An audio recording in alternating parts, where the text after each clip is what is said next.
সূরা আলে ইমরানের কত নম্বর আয়াত? 147 নম্বর আয়াত। এই দোয়াটা আমরা সব সময় করার চেষ্টা করব।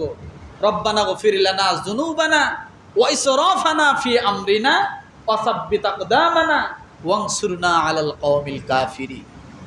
এই দোয়াটা আমরা সব সময় করার জন্য চেষ্টা করব, কারণ এটার দ্বারা কি হবে, আল্লাহ আমাকে নিরাপত্তা দান করবে। আজকে কোথাও নিরাপত্তা নেই। আর এগুলো না থাকার পিছনে একটি কারণ, আল্লাহ সুবহানাহু ওয়া তাআলা আমাদের আল্লাহ তাআলাকে আমরা ধারণ করতে পারিনি। কি করতে পারিনি?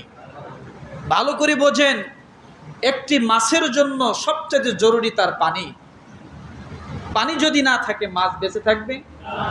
কথা বলেন। একটি শরীরের জন্য তার সবচেয়ে প্রয়োজনীয় জিনিসটার নাম কি? মাথা। মাথা যদি না থাকে মানুষটা বাঁচবে? শরীরের জন্য যেমন মাথার প্রয়োজন, আত্মার জন্য আল্লাহর প্রয়োজন। কার প্রয়োজন?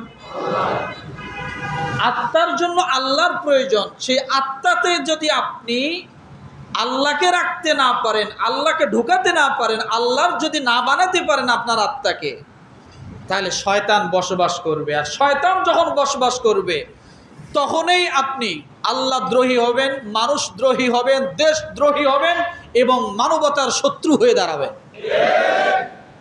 কারণ আপনার আত্মার ভিতরে আল্লাহ নাই, আছে কি?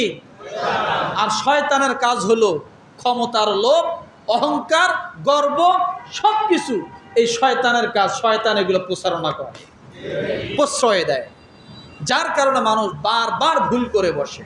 কি করে বসে বলেন? তাহলে আত্মার জন্য প্রয়োজন কি? শরীরের জন্য প্রয়োজন কি? মাছের জন্য প্রয়োজন কি? এই জিনিসগুলো মনে রাখবেন। পারবো না ইনশাআল্লাহ আমার ভাইরা। দুই